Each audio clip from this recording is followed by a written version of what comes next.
Hello everybody, we are back in the UK, as you guys can see, back in the UK, and let you guys check out my 350Z, but can't go without showing the Elves Falaf Evo. Yes, I just did a 9.9 mile ride, or 9.6 mile ride, which, yeah, great little ride. The group set's holding up well. Obviously haven't been riding this bike. The tires are sort of, I'm using TPU tubes, so they get soft over time, so I had to fill up the back. I didn't fill up the front, but I think I'm gonna have to fill up the front anyway, so I'm gonna do that now. Yeah, I've been to the gym. It was leg day today at the gym, so I did that, and I'm wearing this for the first time. It's Invani, and then I got the Invani arm warmers, jersey, and then I got some Castelli bib shorts, which I haven't worn. I've had them for quite a while, so I decided, I might as well wear them. I did take them to Mallorca, and yeah, it's gonna be super tough because I got to edit all the videos that I've taken on here, put them all together. I think we're probably gonna have 3 videos for the Mallorca trip because it's just gonna come out super long. I don't know if I'm gonna do commentary or anything yet, so stay tuned for it anyway. It's going to take me a while to do it, so this will probably be up before the Mallorca trip. But yeah, it's an amazing place. If you're big into cycling, I recommend going out there. In the actual video itself, I'll talk about how much it cost, the cost of going to Mallorca, and renting a bike and stuff like that. I have found a bike box, which is about 400 something pounds from Scion, I think, or Sycon, and you don't need to remove your handlebars. It's a bike bag, so yeah, it should work well, but we'll figure it out once it comes to time, because I do want to take this bike over there, whether it's Mallorca or somewhere else, but we'll figure it out in a later date. As of right now, I'm going to focus on just riding in general. It was tough out there, but I'll talk to you guys about that in the actual video itself. But anyways, I hope you guys enjoyed this ride up to Hampstead Heath, and I'll see you guys real soon. Peace. Hey, welcome back, and yes, we have another commentary for the for this ride. This is a Hampstead Heath ride. This is what I normally do to sort of just get my legs working, have a little bit of a hill climb, and yeah, this bit it goes up to the pond, so there is a little slight hill. I remember the first time, or not the first time, but like maybe my 4th time doing this ride, I came up here onto this bank here, and I hurt my back I was riding my bike, and I hurt my back, and yeah, I ended up falling trying to get myself off get off the bike. I couldn't unclip properly and ended up falling into the road. Luckily during COVID there wasn't many cars around this area. There wasn't many cars in general. I remember going into Central during COVID and it was just like no one was there.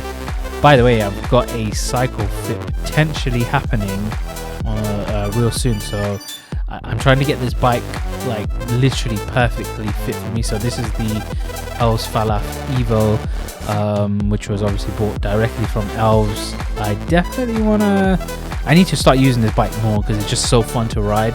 And obviously I've got the l-twoo ERX group set on it, paired up with the Ultegra crank set.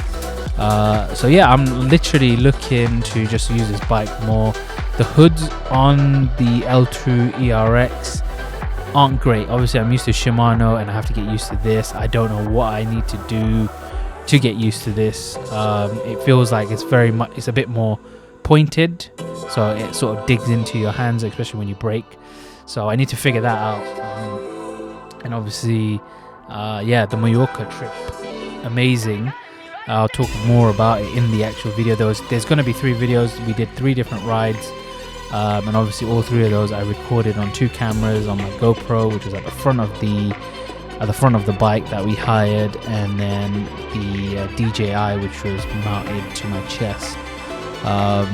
Which it got some amazing views from the front of the GoPro. So I tried to run it both at the same time.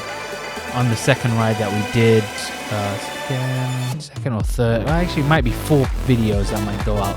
So we went the first day, we did a ride on the second day, and then we did on the third day we did the lighthouse, and then the 4th day we did it was called some route around Acudia, or Cludia or something like that. I can't remember the name, but yeah, it was a great experience. I'm definitely wanting to go back, but I want to take this bike, but I need to figure out what bike box I can get so that I can actually take this bike with me. So I've been looking at Bike Box Allen.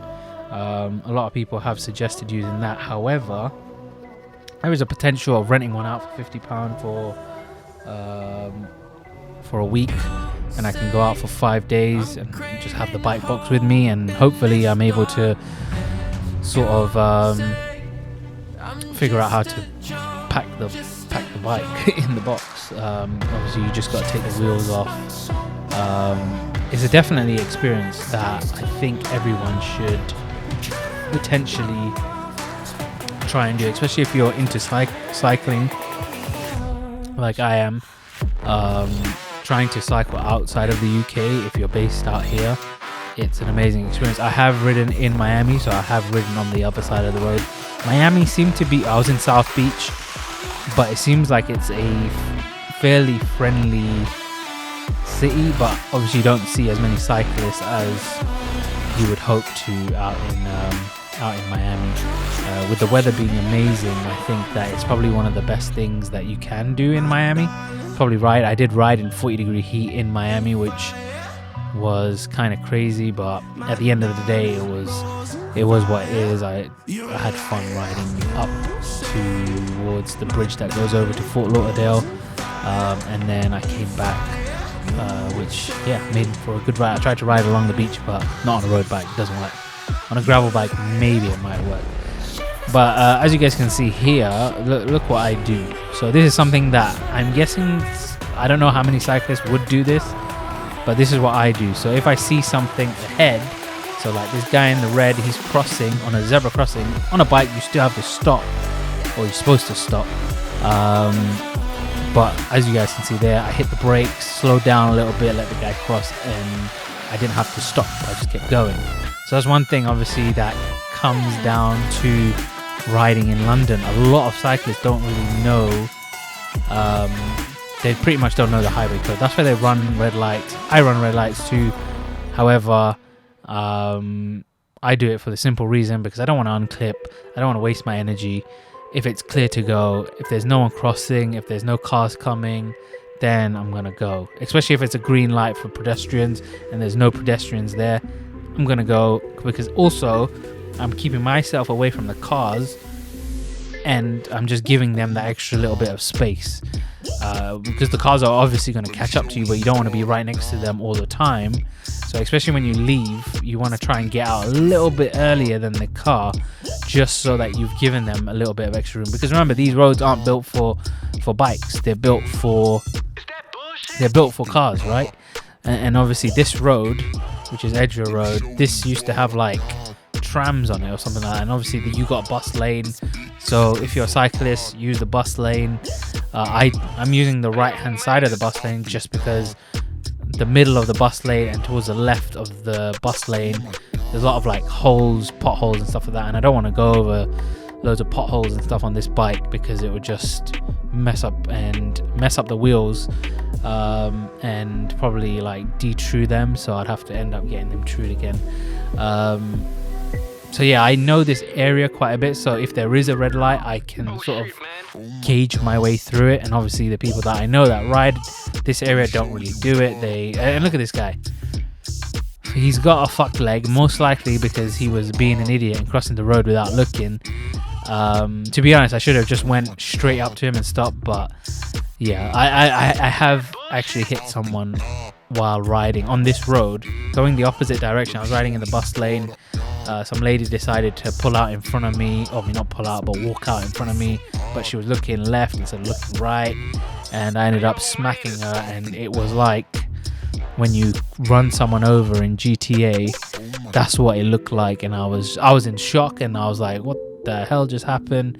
I literally couldn't believe it happened. And yeah, wasn't my finest moment when it comes to my riding in London. So I was actually riding to work one day, and that happened on my first sort of roadish bike, which was my old Specialized Diverge, which I've still got. I need to sort of finish building it back up so I can potentially sell it or give it to someone.